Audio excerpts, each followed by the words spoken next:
On March 25th at 14:57 GMT, the world stopped for 27 minutes and 54 seconds. No one noticed at first. Those that eventually did were ordered to keep quiet. There was no sudden jolt, no collapsing into unconsciousness, no transition into utter darkness and back again. Nothing. For everyone, time had appeared to pass as normal, 1 second moving uneventfully into the next. Birds flew, people talked, the wind and the rain blew and fell respectively. Nothing had occurred to indicate that anything untoward or unexpected had happened to the inhabitants of the Earth. Only those who looked beyond our planet and its ring of constantly chattering satellites now found that the rest of the universe told a different story. NASA and related space agencies noticed first. Signals to ongoing missions beyond those in orbit around the Earth were all off by almost 30 minutes. Frantic investigation revealed that the same time discrepancy was occurring for all incoming signals. Naturally, they came to the conclusion that the problem must therefore lay not with these external elements, but with the computers on Earth. But this led to a bigger question. One computer glitch was possible, but all of the various space agencies' computers across the globe showing the same failure at exactly the same time? Naturally, a virus or a sophisticated global hacking attack was the next obvious answer. An international team to investigate such a large, well-coordinated cyber attack was being discussed when the first calls of alarm came in from confused and concerned astronomers, and the true significance of what had actually happened became known. Using data retrieved from telescopic arrays at Jodrell Bank, Palo Alto, Mount Pleasant, and others across the world, confirmed against existing stellar records and computational models of the local galaxy and beyond, it became apparent that for 27 minutes and 54 seconds, the Earth had somehow been out of sync with the rest of known time and space. In essence, the world as we know it had winked out of existence during this period and then returned as if nothing had happened. For all intents and purposes, during that short window of time, we had ceased to be. The international investigation team was repurposed, a blank check written, giving it its pick of resources and the best minds in their fields, all to investigate this one event, and all sworn to the utmost secrecy. None of them needed to be told the panic that would ensue if this information became public before a suitable and hopefully reassuring reason could be given for the event. Those that couldn't keep silent were quickly and quietly silenced themselves. Despite the various project names assigned to the sub-teams, those involved began referring to the event in a half-joking manner as the day got blinked. In casual conversation between project members, this was eventually shortened even further to just the blink.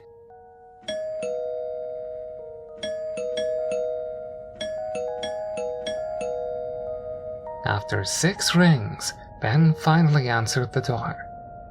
Mark, what are you doing here? You invited me, remember? Did I? How odd. Well, I probably had a reason at the time. It's still good to see you anyway. Come on in. I'd known Ben since childhood.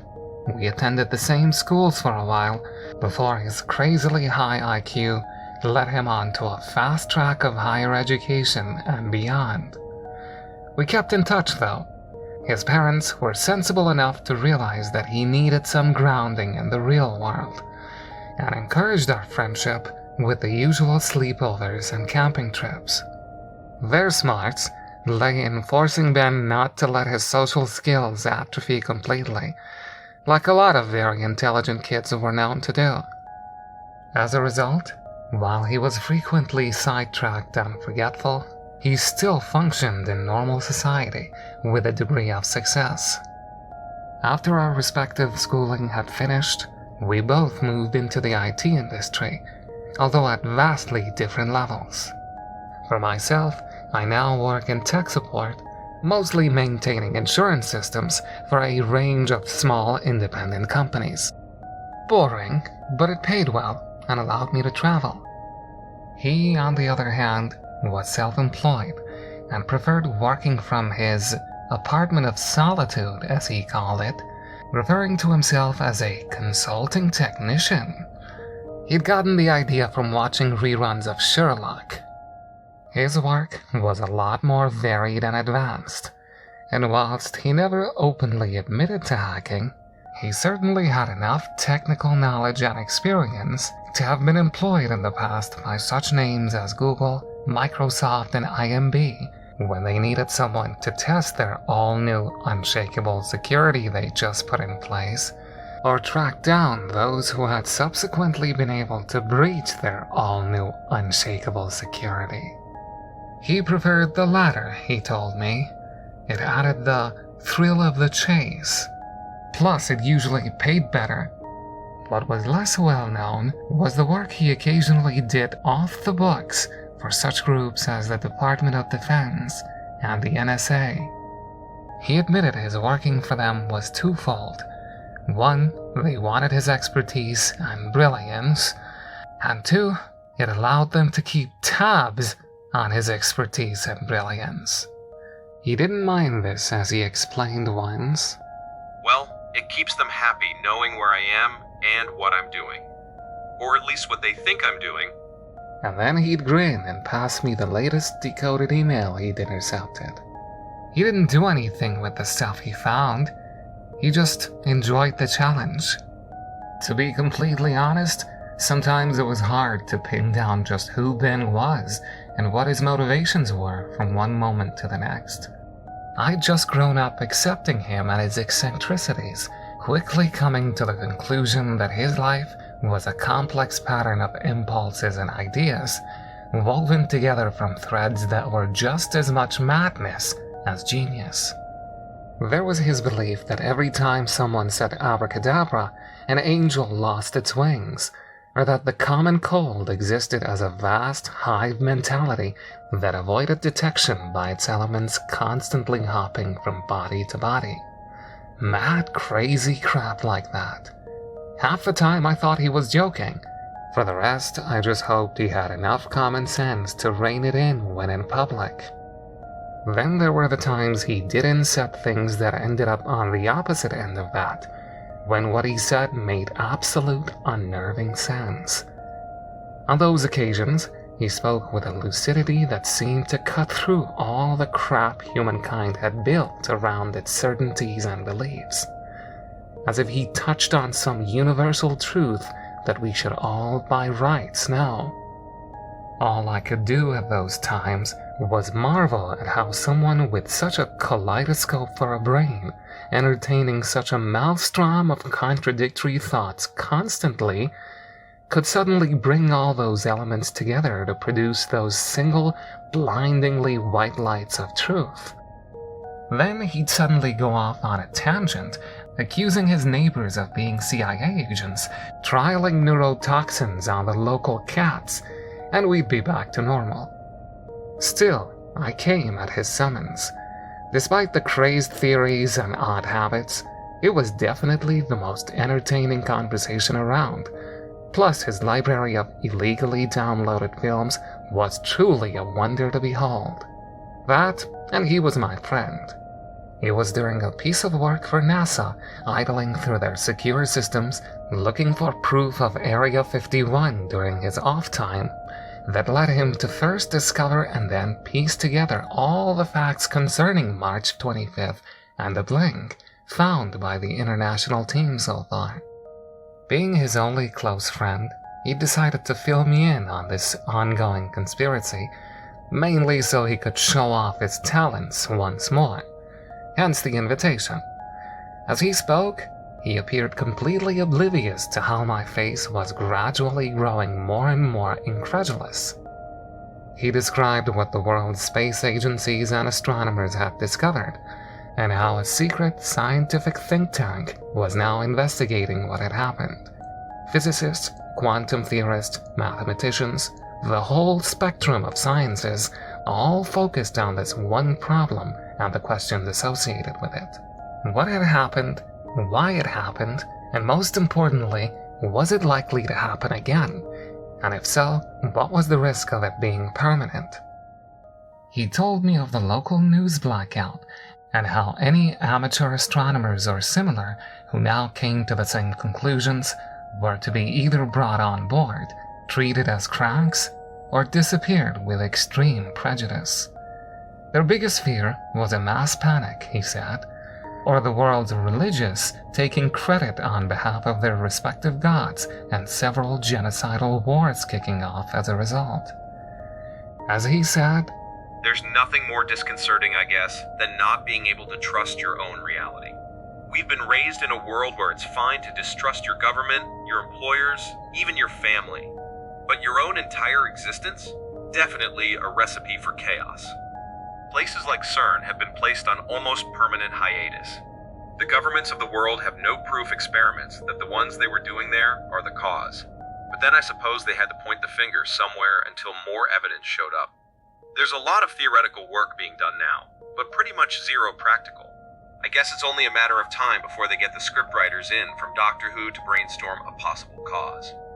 He sighed at this, sat back in his swivel chair and spun around, gazing at the ceiling, seemingly lost in thought.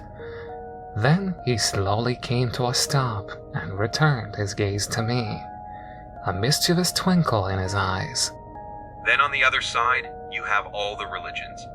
At this, he paused again, looked around his cluttered desk, and then started building what looked like a tower of various bits and pieces.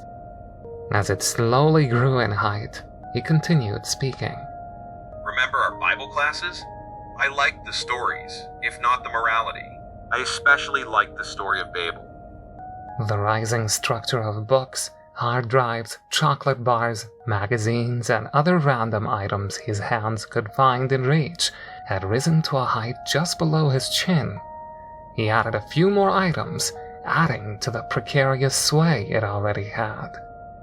Pausing again, his hands not touching it, but spread wide on either side, ready to stop any imminent collapse, he attempted a sermon.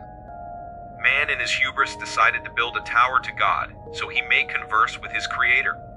God, though, in his glorious wisdom, decided man should not be allowed to do this and took steps to rectify the situation.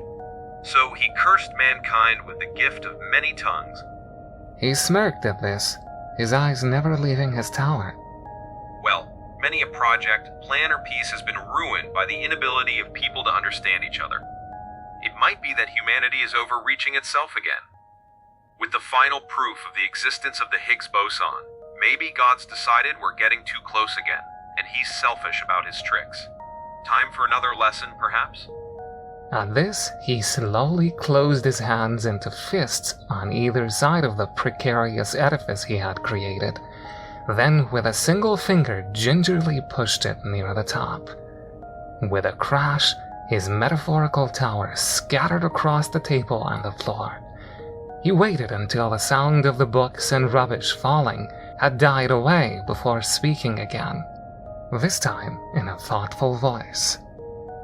"Maybe the blink, as they call it, was God giving us a heads up, a warning to stop encroaching on his intellectual property or else risk the consequences." Then he grinned, his tried and true atheism once more reasserting itself.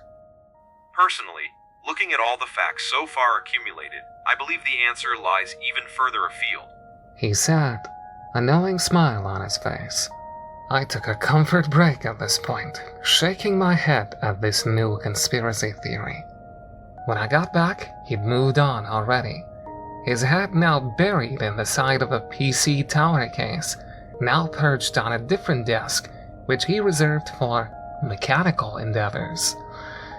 It was quiet for a while, broken only by his humming as he fiddled inside the case, whilst I looked for somewhere reasonably clean to sit. Then, abruptly, he spoke again, his voice oddly masked by the case. As I was saying, I believe the answers they seek lie further afield. I have statistical proof, in fact. Statistics? You? He'd often laughed at statistics in the past, and blamed them for 63.75% of the world's ills. In his mad pedantry, he had indeed worked out a formula that he said proved this figure. That being said, he told me once that he could destroy the world with a single spreadsheet, and in my more fatalistic moments, I honestly believed him. I accept statistics in all their perceived infallibility are the most fallible things in the world, He said from inside the case, reaching aimlessly for a screwdriver on the desk next to him, with a hand colored orange and black from a mix of grease and Cheetos. Take a work of fiction and add numbers to it, and suddenly it becomes nonfiction. Add a pie chart and a graph, and it becomes an inviolate truth. Bollocks, I said, only half listening as I lounged on a large dirty beanbag littered with wrappers and the odd wire. He then retracted his head from the case, looked me right in the eye, and said with a devilish glint in his own, Pass it to the right people in the right places at the right time, and it becomes law. I replied, deciding not to entertain his paranoid fantasies further in favor of a magazine I just found on the floor, amongst all the other junk haphazardly discarded as part of his less-than-ordered, less-than-sanitary lifestyle. He grunted at my lack of enthusiasm for continuing one of his favorite topics, and buried his head in the tower case once more, before continuing anyway. However, in those cases, I am referring to your basic bias statistics. Marketing, pressure group, political. That kind of unreliable crap. But pattern recognition? That element within the field of otherwise exploitable statistics? I do have time for that. Extracting his head again, he looked around the desk the case was on, shifting papers this way and that, as he continued, partially lost in thought. You've heard of SATI, of course. Hold on. If we're heading into alien territory, you can kiss my ass right here and now. He fixed me with a glare, and I threw my hands up in the air in resignation, muttering, I'm sorry. Please continue, O knowledgeable one. Thank you. SETI, the search for extraterrestrial life. One of their jobs being the analysis of signals bouncing in and around our local galaxy. Of which they have never found any conclusive proof of intelligent life. I reminded him pointedly. He ignored me. What if the patterns they've been looking for are wrong? What if you could analyze these seemingly random signals another way?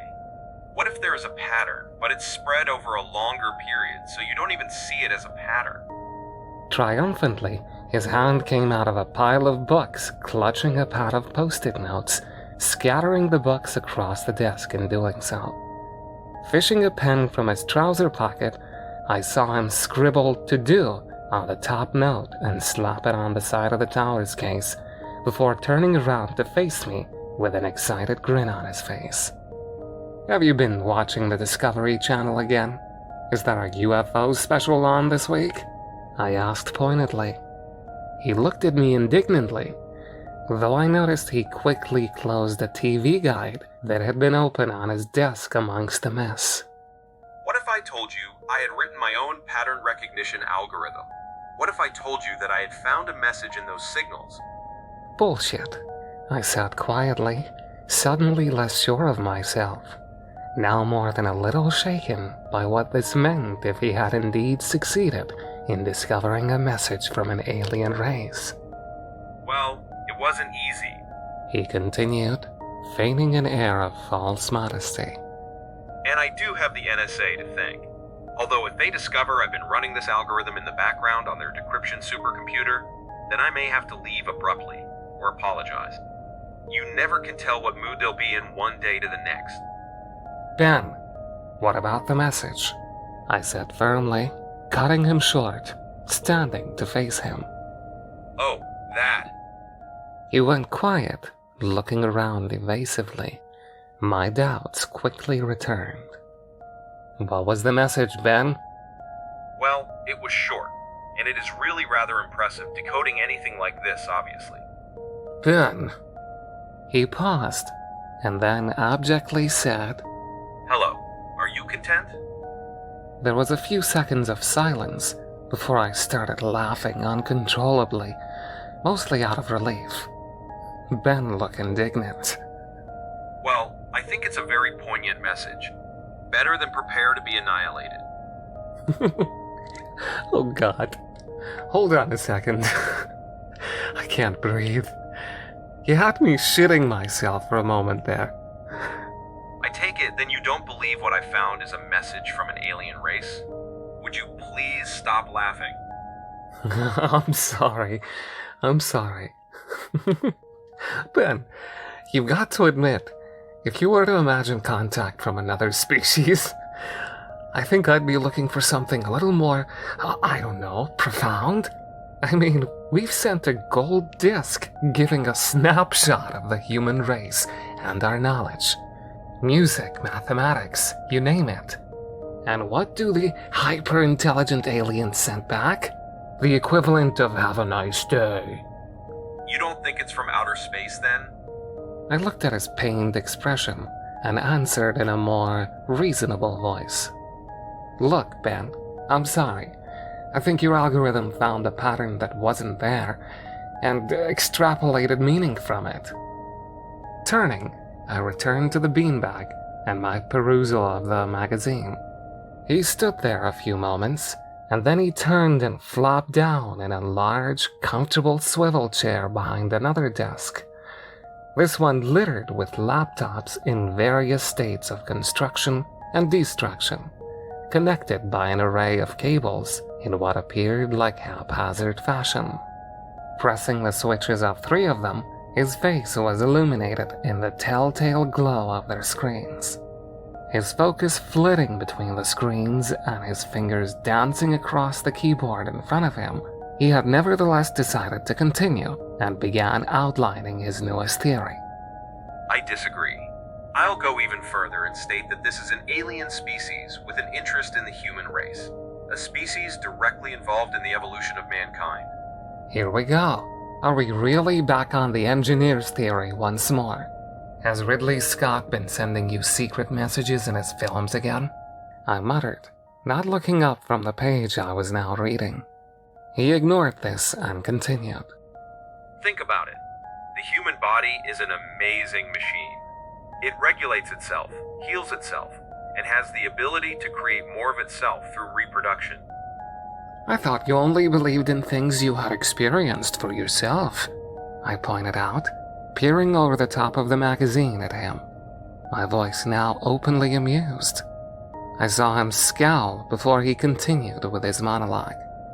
As I was saying before, I was so rudely interrupted. The human body is an amazing machine. And that is exactly what it is. A piece of technology built using biological parts rather than mechanical ones.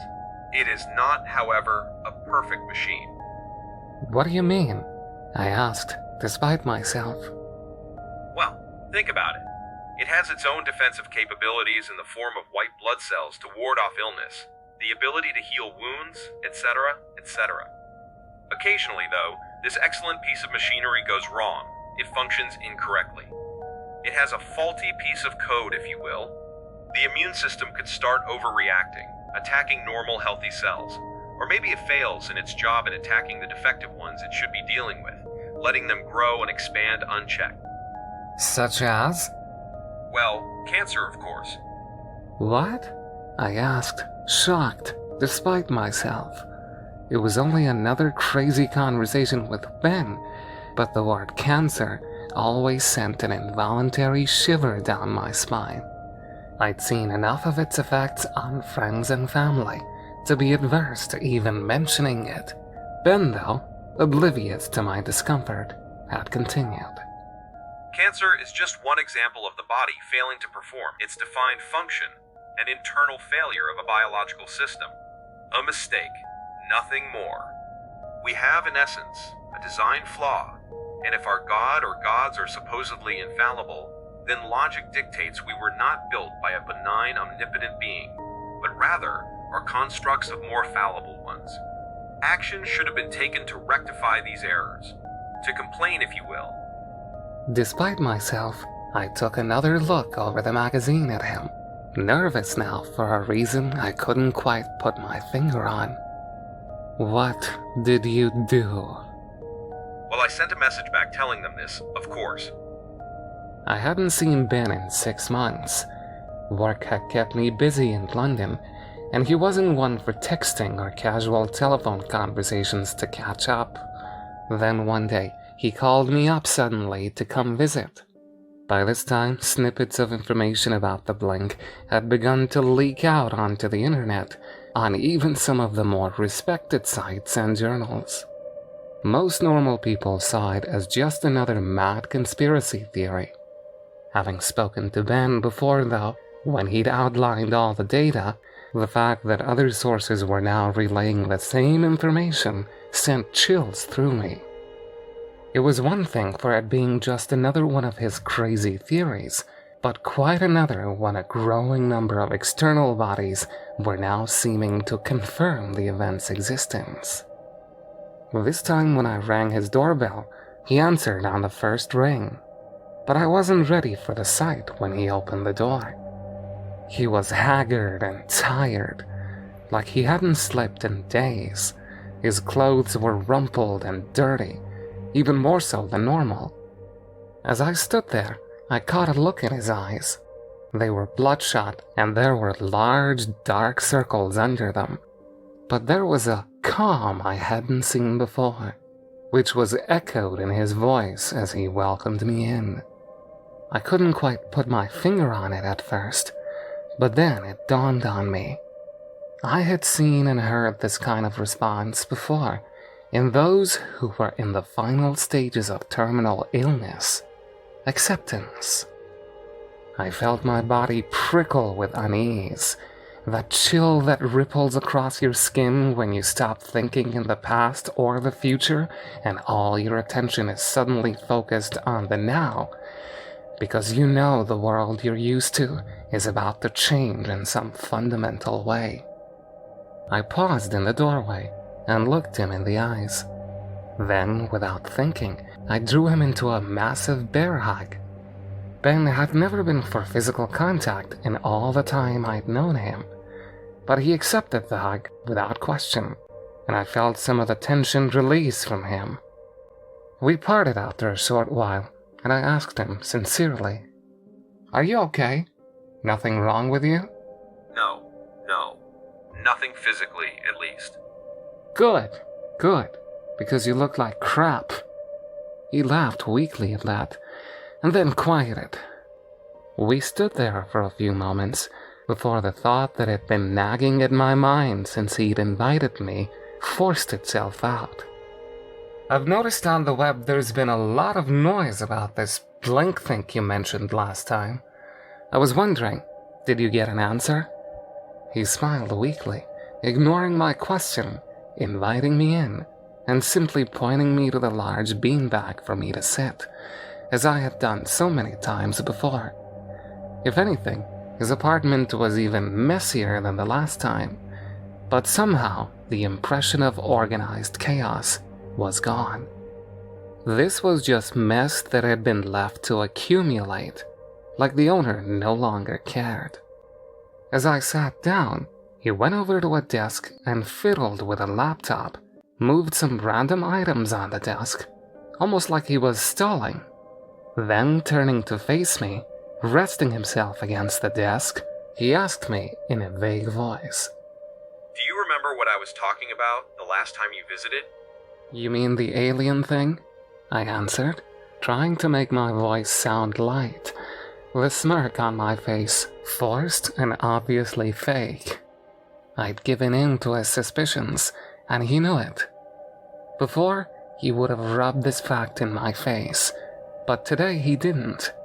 Such things didn't matter to him anymore, which made my voiceless fears even greater. Not just humanity, but all life on Earth has been engineered. An external source created it and maintained it. It is my belief. At this point, he laughed a dry, mocking laugh at his use of a word he had previously despised. It is my belief now that the Earth has experienced various stages of life. There have probably been several of these stages back from when Earth was first formed, up to and including today. Of these earlier versions, we have no substantial evidence of. The last one before us, though, we do have several indicators lying around. He left it hanging, waiting for my mind to catch up. It didn't take long, although I was surprised at how easily I was accepting what was possibly another one of his eccentric theories. "You mean the dinosaurs, don't you?" I said quietly, his restraint somehow infecting me as well now. A smile arranged itself on his lips again, although the sadness never left his eyes. Indeed, those big stumbling sods before us. For the sake of clarity, I've classed them as version 5.0 of life on Earth. I now have reason to believe we are version 6.0. "What about your message? Did you get an answer?" I asked again, a bit more impatiently. Not just my message. The Earth's been sending radio signals and more out for quite a few years now. If we can find their signals, as I've proven, they can certainly pick up ours, even the unintended ones. "What are you trying to say, Ben?" That they got our messages and they took action. I tried to swallow now in a dry throat. "What action?" You work in technical support. What is usually your first recommendation when something stops working correctly? I don't know. Usually turning it off and back on again does the trick in the majority of cases. At this, my voice trailed off as I realized what he was implying. What this said about March 25th and the lost 27 minutes and 54 seconds. Ben started laughing, trailing off into a sad cough as he saw what he'd said take hold in my mind. Then he suddenly went off at a tangent, just like the old days, and I listened despite the sick feeling in the pit of my stomach at what I was now thinking. Chariots of the gods. Chariots of the frigging gods. Imagine that. Aliens coming down to teach ancient civilizations new tricks. Or maybe they didn't. Maybe version 6.0 was still under warranty at the time, and part of that warranty included on-site maintenance. Hell, my money's on the Greek gods actually being extraterrestrial consultants sent down to fix bug problems. Makes you wonder which messed up piece of code triggered Pompeii. "Shut up!" I suddenly raged. Maybe he was in one of his mad phases again, but I knew that he wasn't. The sane, logical part of me didn't want any more truth. I knew I couldn't handle any more. I looked up, and Ben was staring at me, not in anger, but in sympathy. He settled down next to me on the beanbag, passing me a beer he had obviously just fished out of the small fridge he kept behind his desk. I took a long swig, let my breathing settle, and then passed it back. Taking that as a cue to continue, he did, but quieter this time, less tinged with the hysterical note that had appeared to be emerging in his speech earlier, like he'd reached the peak of his madness and was now trailing off the other side. It would explain why so many people believed in pantheons of gods back in the day.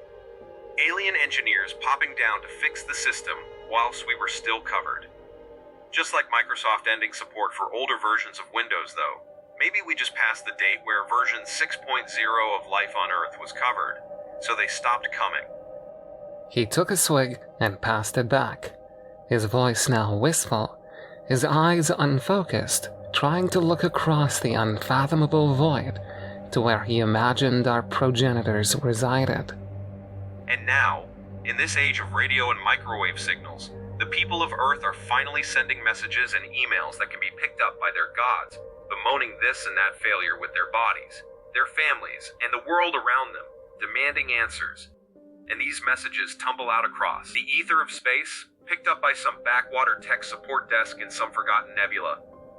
The number of messages reaches a critical mass, a statistical point where action must be taken, and some alien equivalent of a high school dropout named Gary checks a scrap of paper on his desk for the instructions to an age-old piece of software. He downed the rest of his beer. And then turns it off and on again. Silence reigned for a few minutes, during which he stood up and made another trip to the fridge, this time bringing back several more bottles. He settled back down on the beanbag and passed me one before he spoke again. I got a message back, I looked at him incredulously and then demanded, "Jesus, Ben, what did it say?" His eyes were dark, pausing a long while before reaching into his back pocket and slowly unfolding a piece of paper, mumbling something about decryption software, language analysis, and word auto-formatting before passing it to me. It read, Dear Earth, thank you for replying in regard to our recent query as to your ongoing happiness with your software. We passed on your multiple concerns to the relevant technical support help desk. Unfortunately, ongoing support for your current version of Life 6.0 has ended. The initial reboot of your hardware/software attempted previously appears to have not resolved your issues. Therefore, we will be refreshing your system to previous stable release Life 5.3. Your contract does not include backup/restoration of existing data, so all current data will be wiped post-version Life 5.3. Thank you for using Life, and please contact us if further issues occur. Best regards.